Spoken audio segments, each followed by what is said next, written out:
I was auditioning. Thug number one, thug number two. For slaves, prostitute. There's always the hustler. literate basketball players. Mary had a little lamb. The thug. The only narrative that they understand of black life is drug addict, drug dealer, gang member. I was the hottest black actor in the world after Boys in the Hood. There were people clamoring to work with this young sensation as long as he did the roles they wanted him to do, which were street kids. I had been in this thing that is a masterpiece of American cinema, and nobody gave a shit. They really didn't give a fuck. I auditioned for my first pimp part. My mother's all proud, you know, be the best pimp you can be. The whole church is praying for me. Let's pray that Brother Robert gets the role of Silky Good Dick. The film is called Holes on the Stroll. Now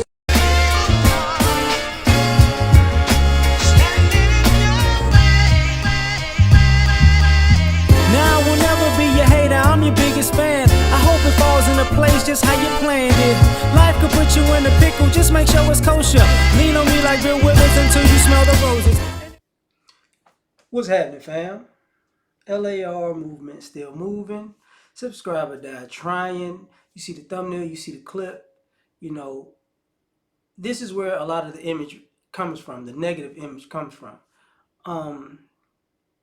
Anybody who's known anything about movies, motion pictures, whatever you want to call them, at the beginning stages of it, Birth of a Nation was created, the movie. And that basically was a movie with black people in blackface playing black men who were chasing around and assaulting white women. Because, you know, white folks wanted to drum up a hatred that they already have and to justify anger that really isn't justifiable, but to make themselves feel better, we're going to make up something to be mad about. And, you know, it was a recruiting tool for the Ku Klux Klan back in the day, the KKK, right? And you fast forward all these years later, probably a century later, basically, and you have a clip like this with some of your well-known black actors and actresses who have all had the same story of, hi, thug number one, pimp number two, drug dealer number three, or. And I made an older video about this not too long ago, maybe last year, about how the UK was, I guess, having that problem too, because I was watching Top Boy and I was like, Top Boy's a dope show, but man, so it's got to be crime. You got, you know, while we talk about black actors and black male actors in particular having to get put in a dress at some point in their career to go to the next level, we've skipped over the starting point. And the starting point is thug number one, thug number two, pimp number three, you know, drug dealer number three. Like, it's that. And it's sad to say this, but this is where, you know, if you go back using social media, using video clips and conversations from decades ago to now, and you ask people what their issue is, and it's gonna go back to, oh, it's what I see in the movies and I hear on the records and I see, you know, on the news. They're like that. And then you have people who say, listen, man, the media is trifling. And you see it from time to time where you see the bias in the stories, you see the bias in the reporting. As a matter of fact, if you notice that there are certain news stories that you can even see on YouTube where the comment section from news stations is cut out because of the comments, you know.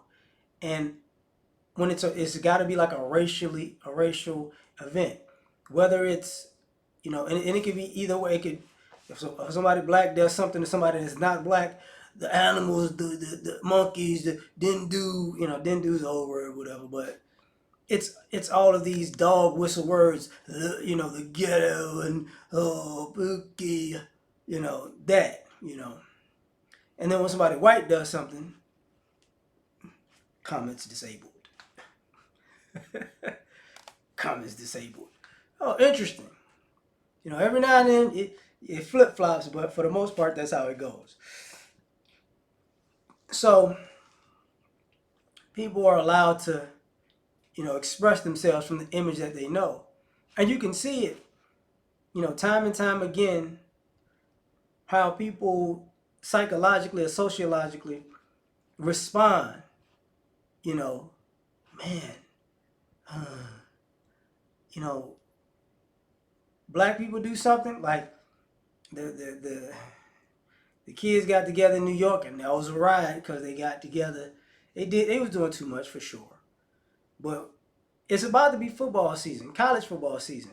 Oh, there is going to be some campuses get tore up in the next 3 to 6 months, and then it's going to be college kids just have a little rambunctious after a game. Oh, you know, their team won. They stormed the field and they tore up the city. Oh, they're a little rowdy there, Jim. So it's that, you know. And then when people say stuff like, you know, we need to sue companies and studios because their image of us is totally messed up, and people go, no, that's not true. No. Well, why don't you? Why would you not? Why don't you? What do you call that? Why not just do? Why not participate in the movies and the roles? And I think to myself, like, that's interesting. I understand what you're saying too. But here's the question. Why have people from the beginning of the motion picture movie industry to now, including television, had writers in there that weren't black, writing stereotypes of black people before they even walk into the room, before they even know, you know, before I want to audition for this for your movie. Okay, well, we've already written you in as thug number 1, thug number 2, drug dealer number 3, pimp number 4. How? Well, these are the black parts. Yeah. You got to do your best job. Yeah. And, you know, if you can play thug number 1, drug dealer number 2, pimp number 3, yeah. Maybe you can move up in this business. It's like, oh, okay. Interesting. Interestingly enough, you know. And then people go, well, I mean, let's skip over the fact that somebody just came up with a negative depiction of a person and they don't even know, of a group of people that they don't even know, because they thought I'm doing my job. We get paid to do this. And then, because you've heard over the years plenty of stories where black actors and actresses are like, hey man, we don't do that. Like that doesn't even fit. That doesn't work. Yeah, and white people, how are you going to tell me how black people are? I wrote this script. I wrote this because I know what black people are. And just because you're black and you grew up black and you are black and your whole family's black and you have black experience does not mean that I don't know what I'm talking about when I'm making up a story for you. It's like, oh, interesting. So how come this story doesn't work well for me? How come this doesn't, I don't see, I've never seen this. What do you mean you've never seen it? We've wrote this 20 times. Yeah, y'all wrote this 20 times. That's what y'all think we are. That's not actually how we live. What? Yeah, that's the problem. That's a problem. Well, how do you live so I can reformat it and put my racism and my hate and with a sprinkle of how you really live? So now get them out of here. It's like, oh, okay. You know. So when y'all see some of these great actors and actresses, y'all need to go back to the beginning of their career and look what they were playing. And it's not like, you know, sometimes you got to start at the bottom, you know, it is what it is. But, and you know, Lawrence Fishburne, he was on Pee Wee Herman's show. So it's not like, you know, there isn't people starting in different genres. It's just our image is tied to somebody that's not black writing us to be something that's got to be negative because that's all they think and that's all they want the world to see. And then we go, whatever, I ain't watching that. That's why, and ironically, that's why a lot of the movies, you know, and shows aren't working like they used to. Because people are like, man, I ain't watching this bullshit. You know, but tell me what you think. Like, share, subscribe, or die trying. Catch y'all on the next one. Peace. You ever been to the top of the universe? I'm gonna take you.